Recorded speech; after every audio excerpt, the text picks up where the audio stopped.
Dans un récit marqué par l'audace, l'impulsivité et même l'erreur, se dessine la figure d'un homme dont la trajectoire a été marquée par une transformation impressionnante. Simon-Pierre, un homme volontaire qui a connu des hauts et des bas, est devenu l'une des plus grandes figures du christianisme. En tant que personne qui a sombré en marchant sur l'eau, qui a renié le Christ à 3 reprises et qui a pourtant eu l'autorité de ne guérir les malades qu'avec l'ombre, il nous amène à nous demander pourquoi, malgré tant d'obstacles, Pierre est-il considéré comme l'un des plus grands disciples qui ait jamais vécu? Dans cette vidéo, nous allons explorer toute l'histoire de Simon-Pierre, l'un des hommes les plus importants de la Bible.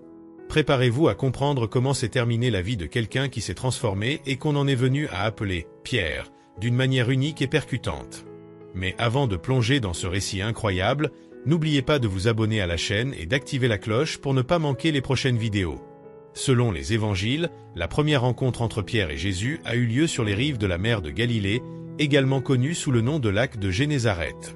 C'était un moment qui allait se produire de manière inattendue, sous l'influence d'André, le frère de Pierre, qui était déjà disciple de Jean-Baptiste. Après avoir passé tout un après-midi chez Jésus, André fut émerveillé par ce qu'il vit et se fit un devoir d'emmener son frère chez le maître. Et c'est là, à ce moment décisif, qu'il s'est passé quelque chose de profond. Jésus, en voyant Simon, a dit qu'on l'appellerait Cépha, ce qui signifie « rocher » en araméen. Mais que signifie ce changement de nom? C'était plus qu'un simple surnom.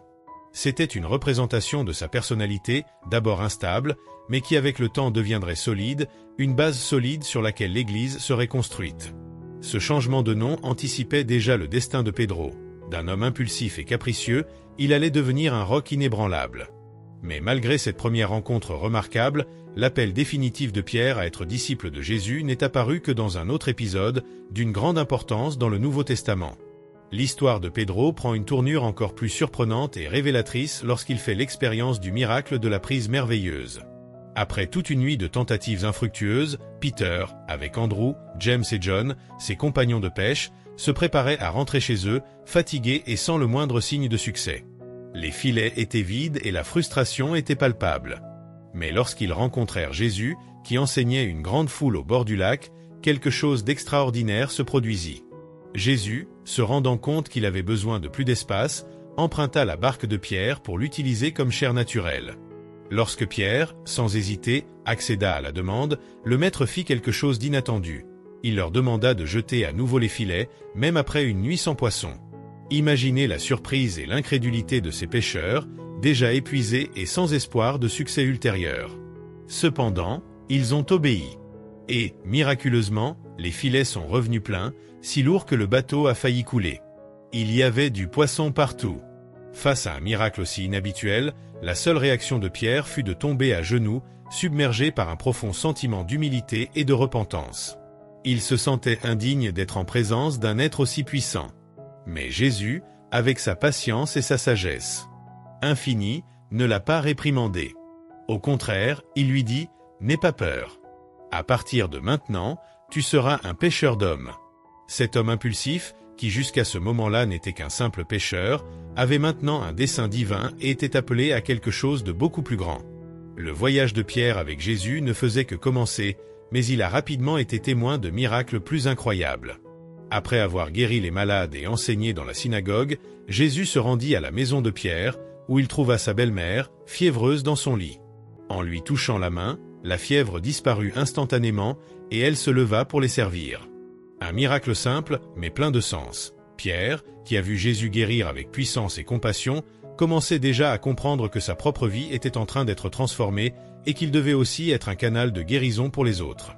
Une autre fois, alors qu'ils étaient en voyage, les disciples ont été approchés par des collecteurs d'impôts qui se demandaient si Jésus, en tant qu'enseignant et chef spirituel, devait payer les impôts requis par la loi.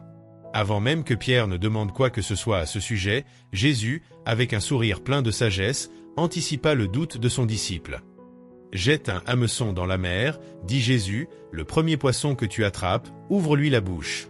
Vous y trouverez une pièce de monnaie qui servira à payer l'impôt de l'un et de l'autre. » Et c'est ainsi qu'il s'est produit, comme Jésus l'avait dit, en montrant non seulement son pouvoir sur la nature, mais aussi la façon dont il prenait soin des détails de la vie de ses disciples, en fournissant ce qui était nécessaire même dans les situations les plus improbables. Ces moments ont marqué la vie de Pierre, qui, de pêcheur, a commencé à être modelé par Jésus pour devenir un chef, un pêcheur d'hommes, capable de porter l'évangile avec autorité, force et surtout avec la compassion du Christ. Capharnaüm a été le théâtre de moments remarquables dans le voyage de Pierre et des autres disciples. Après le miracle de la multiplication des pains et des poissons, lorsque Jésus a nourri une foule de 5000 personnes avec seulement 5 pains et 2 poissons, quelque chose d'incroyable s'est produit. À la fin de ce grand miracle, Jésus s'est retiré pour prier, cherchant la communion avec le Père. Il envoya ses disciples de l'autre côté du lac, tandis qu'il restait seul. Pendant la nuit, cependant, une forte tempête s'empara de la mer, et les disciples luttèrent contre les vagues qui faillirent les engloutir. C'est dans ce scénario chaotique que quelque chose d'encore plus impressionnant s'est produit. Au milieu de la tempête, les disciples virent une silhouette s'approcher d'eux, marchant sur l'eau. Terrifiés, ils ont cru qu'il s'agissait d'un fantôme. Mais Pierre, avec son esprit impulsif, reconnut bientôt le Maître et demanda courageusement à Jésus : « Seigneur, si c'est toi, envoie-moi à ta rencontre sur les eaux. » Jésus, d'une voix douce, répondit : « Viens. » Et Peter, sans hésiter, fit ses premiers pas sur l'eau. Mais dès que le vent fort souffla et que la tempête s'intensifia, Pierre fut distrait et, submergé par la peur, commença à sombrer. « Seigneur, sauve-moi » a-t-il crié. Aussitôt, Jésus étendit la main, le saisit, et avec une douce réprimande, il lui dit : « Ô homme de peu de foi, pourquoi as-tu douté ?» Lorsqu'ils sont montés dans la barque avec Jésus, la tempête a cessé, et tous les disciples ont été stupéfaits de la puissance dont ils avaient été témoins. Après ce moment dramatique, ils sont revenus à Capharnaüm, où une partie de la foule, qui cherchait encore Jésus, l'a finalement trouvé. À ce moment-là, Jésus a commencé à enseigner quelque chose de difficile à comprendre, la vie éternelle. Il a dit que pour avoir cette vie, les gens devaient manger sa chair et boire son sang, des mots qui avaient évidemment une profonde signification symbolique. Cependant, la foule, ne comprenant pas, a commencé à s'éloigner, trouvant l'enseignement trop dur pour être accepté. Jésus se tourna alors vers les 12 disciples et leur demanda : « Voulez-vous aussi partir ?» Seul Pierre, le cœur brûlant de foi, a eu le courage de répondre : « Seigneur, à qui irions-nous ? Tu as les paroles de la vie éternelle. » Même face à un enseignement aussi radical et stimulant, Pierre a réaffirmé sa confiance en Jésus, sachant que lui seul pouvait offrir la vraie vie. Ce n'est pas la seule fois où Pierre a eu une révélation divine. À Césarée de Philippe, Jésus posa à ses disciples une question cruciale : « Qui dit-on que je suis ?» La réponse de Pierre a été directe et pleine de foi : « Tu es le Christ, le Fils du Dieu vivant. » Jésus, en entendant cette confession, s'est réjoui, disant que cette révélation ne venait pas de la chair et du sang, mais de Dieu lui-même. De plus, il a déclaré que sur cette pierre, la confession de foi de Pierre, son Église serait bâtie. Ce fut un moment de grand honneur pour Pierre, qui s'est trouvé loué par Jésus, recevant une révélation que peu de gens comprendraient à ce moment-là. Mais, comme toujours, le parcours de Pedro a été rempli de hauts et de bas. Peu de temps après, lorsque Jésus annonça qu'il aurait besoin de souffrir et de mourir à Jérusalem pour accomplir les Écritures, Pierre, rempli de son zèle et de son amour, s'opposa à cette idée. Il ne pouvait pas accepter que son maître allait mourir comme ça. Jésus l'a alors sévèrement réprimandé, le traitant de « pierre d'achoppement », disant qu'il ne pensait pas aux choses de Dieu, mais aux choses des hommes. Le moment de clarté et de révélation de Pierre n'a pas duré longtemps, et il a rapidement été mis au défi de comprendre que la mission de Jésus était plus profonde qu'il ne l'avait imaginé. Ces événements illustrent la complexité de la foi de Pierre. D'un côté, un homme d'un grand courage, qui a fait preuve de moments de foi extraordinaires, mais de l'autre, quelqu'un qui, comme nous tous, a lutté contre ses propres limites et compréhensions. Une semaine après que Jésus eut annoncé sa résurrection, il emmena Pierre, Jacques et Jean au sommet d'une montagne, où quelque chose d'extraordinaire se produisit. À ce moment-là, Jésus a été transfiguré devant eux. Son apparence changea complètement. Son visage brillait comme le soleil, et ses vêtements devinrent resplendissants, comme la lumière la plus brillante. Les disciples stupéfaits ont regardé Moïse et Élie, 2 géants de l'Ancien Testament qui représentaient la loi et les prophètes, apparaître aux côtés de Jésus.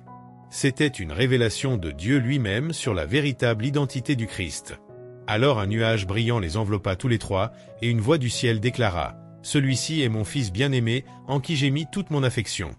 Exaucez-le. » Les disciples, effrayés, tombèrent à genoux, mais Jésus, dans sa bonté, s'approcha d'eux et les consola en disant : « Lève-toi et ne crains pas. » Quand tout se fut calmé, Jésus leur ordonna de ne raconter à personne ce qu'ils avaient vu jusqu'à ce qu'ils soient ressuscités des morts. Ceux-ci, ne comprenant pas tout à fait, suivirent son ordre, s'émerveillant de l'expérience. Ces moments se sont produits au cours des 3 années du ministère de Jésus, où il a fait de nombreux miracles et des enseignements profonds. Lorsque la saison de la Pâque arriva, dans la 3e année de son ministère, Jésus se préparait pour la dernière scène avant sa crucifixion. Il chargea Pierre et Jean de préparer le lieu où il célébrerait ce repas sincère avec ses disciples. Jésus leur ordonna d'entrer dans la ville, où ils trouveraient un homme portant une cruche d'eau. Ils devaient le suivre jusqu'à la maison où ils devaient aller, et là, ils devaient demander la chambre à l'étage réservé au maître. Comme toujours, tout s'est passé comme Jésus l'avait dit. Pierre et Jean suivirent les instructions, trouvèrent l'homme et la chambre était prête, comme Jésus l'avait prédit. Pendant le dîner, Jésus prit le pain et le vin, les bénit et les offrit aux disciples, symbolisant son corps et son sang qui seraient sacrifiés pour le salut de tous. Il s'est également levé et étonnamment, a lavé les pieds de chacun des disciples, faisant preuve d'humilité et leur enseignant l'importance du service et de l'amour pour les autres. Quand ce fut le tour de Pierre, il refusa de permettre à Jésus de lui laver les pieds. « Seigneur, veux-tu me laver les pieds ? » « Jamais !» a déclaré Pedro, se sentant indigne. Mais Jésus lui répondit avec fermeté, « Si je ne te lave pas, tu n'as pas part avec moi. » Pierre, comprenant la profondeur du geste, répondit, « Seigneur, non seulement mes pieds, mais aussi mes mains et ma tête. » Jésus a expliqué que ceux qui étaient déjà purs, comme eux, n'avaient pas besoin de plus qu'un simple acte de purification. Au milieu de ce repas intime et significatif, Jésus a fait une révélation qui a laissé tout le monde sous le choc. Il a dit que l'un des disciples le trahirait. La pièce devint silencieuse et tout le monde commença à se demander qui était le traître. Pierre, avec son caractère impulsif, fit un geste à Jean, le disciple que Jésus aimait le plus, et lui demanda de demander à Jésus qui était le traître. Jean s'appuya sur la poitrine de Jésus et demanda « Seigneur, qui est-ce » Jésus répondit en donnant à Jean le morceau de pain mouillé et en disant que ce serait Judas, qui se lèvera immédiatement et sortira, accomplissant ce qui avait déjà été prédit. Avant son arrestation imminente, Jésus a également révélé aux disciples qu'ils seraient tous offensés cette nuit-là, qu'ils l'abandonneraient et fuiraient. Mais s'adressant directement à Pierre, il lui dit « Simon, Simon, voici, Satan a demandé de te cribler comme le froment. Mais j'ai prié pour vous, afin que votre foi ne défaille pas. Et toi, quand tu seras converti, affermis tes frères. » Pierre, comme toujours, répondit avec impétuosité, « Seigneur, je suis prêt à aller avec toi non seulement en prison, mais aussi à la mort. » Mais Jésus répondit tristement, « Je te le dis, Pierre, ils ne chanteront pas aujourd'hui jusqu'à ce que tu me renies 3 fois. » Ces paroles ont marqué le cœur de Pierre, qui, dans son audace et son amour pour Jésus, ne pouvait pas imaginer un tel échec. Mais le Maître savait déjà ce qui allait arriver, et le chemin de Pierre, ainsi que celui de tous les disciples, était encore façonné par l'amour, les défis et les leçons que la vie aux côtés de Jésus apporterait. Après la résurrection, Jésus fit sa première apparition au groupe de disciples rassemblés dans une pièce aux portes fermées, à une époque de grande peur et de confusion.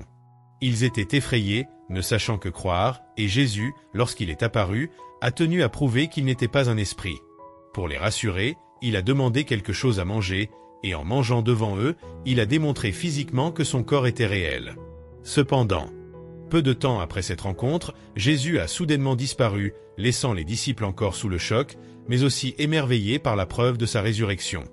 8 jours plus tard, les disciples étaient de nouveau rassemblés, cette fois en présence de Thomas, qui avait douté de la première apparition. Jésus est apparu de nouveau, sans y être invité, entrant dans la pièce où il se trouvait. S'adressant directement à Thomas, il lui offrit l'occasion de toucher ses mains, qui portaient encore les marques des clous, et son côté, transpercé par la lance. Ce faisant, Thomas, touchant les plaies de Jésus, ne pouvait plus douter, mais s'exclama avec foi, « Mon Seigneur et mon Dieu !» Jésus le réprimanda doucement en disant, « Parce que tu m'as vu, tu as cru. Heureux ceux qui n'ont pas vu et qui ont cru. » Après ces apparitions et ces instructions, Pierre, peut-être en raison d'incertitude ou pour suivre une impulsion de son ancien mode de vie, décida de retourner à la pêche. Avec d'autres disciples, il est allé à la mer, mais ils ont passé toute la nuit sans pouvoir rien attraper. Au matin, une voix familière a appelé de l'extérieur du bateau, leur demandant de jeter le filet sur le côté droit. Bien que fatigués et déjà découragés, ils obéirent à l'ordre et en tirant les filets, ils furent surpris par le grand nombre de poissons. Les filets ont failli se rompre à cause du nombre de poissons qu'ils avaient attrapés. C'est alors que Jean, le disciple bien-aimé, reconnut que c'était Jésus qui était en marge. Quand Pierre l'a appris, il n'a pas hésité. Il a sauté dans l'eau et a nagé jusqu'au rivage, où Jésus les attendait. Il avait déjà préparé un petit déjeuner avec du poisson grillé, et ils ont mangé ensemble, dans un geste de communion et de restauration. Après le repas, Jésus a demandé avec amour à Pierre à 3 reprises s'il l'aimait, rétablissant ainsi sa relation avec lui. Pierre, se sentant de nouveau renouvelé, répondit par l'affirmative à chaque fois. Jésus a alors dit « Paix mes brebis », confiant à Pierre la mission de prendre soin de son troupeau, un troupeau qui représentait non seulement les disciples, mais tous ceux qui suivaient l'Évangile. Cela faisait 40 jours depuis la résurrection de Jésus, et finalement il a dit au revoir à ses disciples. L'ascension de Jésus a été un moment d'une grande signification. Du haut d'une montagne, sous les yeux ébahis des disciples, Jésus monta au ciel, enveloppé d'un nuage qui le cachait à leurs yeux. À ce moment-là, le ciel semblait ouvert, et les disciples, stupéfaits, levèrent les yeux. Cependant 2 hommes vêtus de blanc s'approchèrent et leur dirent « Hommes de Galilée, pourquoi regardez-vous au ciel ? Ce même Jésus, qui a été enlevé du milieu de vous au ciel, reviendra comme vous l'avez vu aller au ciel. » Peu de temps après, à Jérusalem, en la fête de la Pentecôte, les 11 apôtres, maintenant réunis avec environ 120 autres disciples, priaient et attendaient comme Jésus les leur avait instruits. C'est alors que quelque chose d'incroyable s'est produit. L'Esprit Saint est descendu sur eux tous, comme des langues de feu, et ils ont commencé à parler en différentes langues, proclamant les merveilles de Dieu. Certaines personnes qui étaient à proximité, en entendant cela, pensèrent que les disciples étaient ivres. Mais Pierre se leva courageusement et les réprimanda. « Ils ne sont pas ivres comme vous le pensez, car ce n'est que la 3e heure du jour. » Ce qui se passe, c'est l'accomplissement de la promesse de Dieu. Et à ce moment-là, il a expliqué à tous que ce dont ils étaient témoins était l'effusion de l'Esprit Saint, comme cela avait été annoncé par les prophètes. Avec le Saint-Esprit qui habitait maintenant en eux, les apôtres ont commencé à prêcher avec une grande hardiesse. Ils ont accompli des signes, des prodiges, et beaucoup de gens se sont convertis à l'Évangile. Pierre, en particulier, est devenu une figure centrale dans la prédication du royaume de Dieu, en commençant ce qui allait devenir l'Église, en portant le message du Christ à tous, avec puissance et autorité. Ce qui a commencé comme un petit groupe de disciples s'est transformé en un mouvement qui a répandu le message du salut dans le monde entier. Un après-midi ordinaire, Pierre et Jean se rendaient au temple, comme c'était leur habitude, lorsqu'ils rencontrèrent un homme paralysé de naissance, assis à la porte du temple, demandant l'aumône. En le voyant, Pierre ne se contenta pas de le regarder, mais il lui parla aussi avec autorité « Regarde-nous ». L'homme, qui s'attendait à recevoir de l'argent, ne pouvait imaginer ce qui allait se passer. Pierre dit alors fermement « Je n'ai ni argent ni or, mais ce que j'ai, je vous le donne. Au nom de Jésus-Christ de Nazareth, levez-vous et marchez. » Pierre le prit par la main et, à la surprise générale, le paralytique se leva, ses pieds et ses chevilles se renforcèrent, et il commença à marcher, bondissant et louant Dieu. La foule qui regardait la scène était stupéfaite, perplexe, et la nouvelle s'est rapidement répandue dans toute la ville. Ce miracle attira l'attention des autorités religieuses qui ne tardèrent pas à arrêter Pierre et Jean, les amenant au Sanhédrin pour les interroger sur ce qui s'était passé. Mais une fois de plus, Pierre, rempli de l'Esprit Saint, parla avec audace, défendant sa foi et proclamant avec audace que la guérison du paralytique avait eu lieu au nom de Jésus, le Christ, qui était ressuscité des morts. Le Sanhédrin fut étonné de la confiance et de la clarté avec lesquelles Pierre parlait sans crainte. On ne pouvait nier le miracle. Les autorités, impuissantes, décidèrent donc seulement d'interdire aux apôtres de parler davantage du nom de Jésus. Mais Pierre et Jean, au lieu de se taire, ont continué à prêcher l'Évangile ouvertement, à partager tout ce qui s'était passé avec le peuple. L'impact de ce message a été immense. Ce jour-là, plus de 5000 personnes ont cru et se sont converties, étant baptisées au nom de Jésus. La communauté des croyants grandissait rapidement, les gens vivaient dans l'unité, partageaient des biens et prenaient soin les uns des autres. Les premières communautés de foi ont commencé à se former dans un environnement de profonde fraternité. Cependant, tout le monde n'était pas en phase avec cette nouvelle vague de foi. Un couple, Anania et Saphira, décida de vendre un terrain et de garder une partie de l'argent, prétendant qu'il remettait la totalité de la somme aux apôtres. Pierre, révélé par le Saint-Esprit, confronta Anania et lui demanda « Pourquoi as-tu menti au Saint-Esprit » Il ne mentait pas aux hommes, mais à Dieu. Après la réprimande, Anania tomba mort, et tous ceux qui étaient présents furent stupéfaits. Peu de temps après, Saphira arriva, et ne sachant pas ce qui était arrivé à son mari, répéta le même mensonge. Pierre l'a également confrontée, et elle est tombée morte aussi. La crainte de Dieu s'est répandue dans toute l'Église, car il est devenu clair qu'il n'était pas possible de tromper le Saint-Esprit. À mesure que l'Église prospérait spirituellement, la persécution des chrétiens augmentait. Le roi Hérode Agrippa, se sentant menacé par la croissance du mouvement chrétien, commença une violente vague de persécution.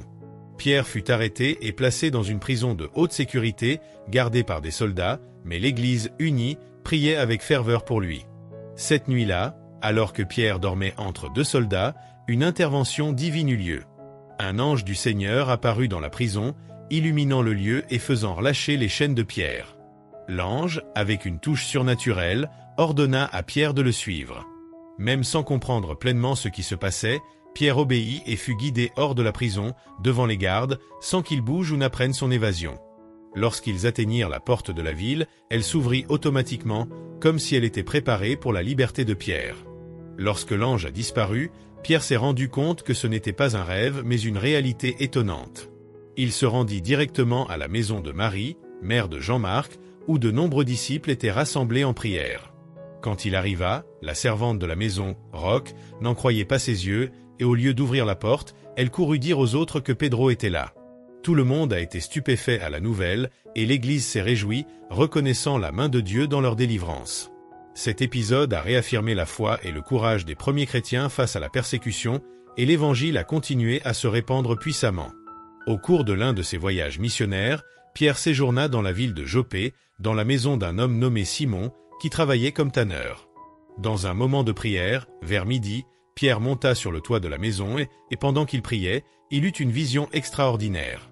Il vit le ciel s'ouvrir et quelque chose comme une nappe descendre, retenue par les quatre coins. À l'intérieur du drap se trouvaient plusieurs animaux, dont beaucoup étaient considérés comme impurs par la loi juive, tels que des reptiles et des oiseaux. Alors une voix du ciel dit « Lève-toi, Pierre, tue et mange ». Cependant, Pierre, fidèle à la tradition juive, refusa, disant « Nullement, Seigneur, car je n'ai jamais rien mangé d'impur ou d'impur. » La voix insista 3 fois, jusqu'à ce que la vision disparaisse, laissant Pierre perplexe, ne comprenant pas sa signification.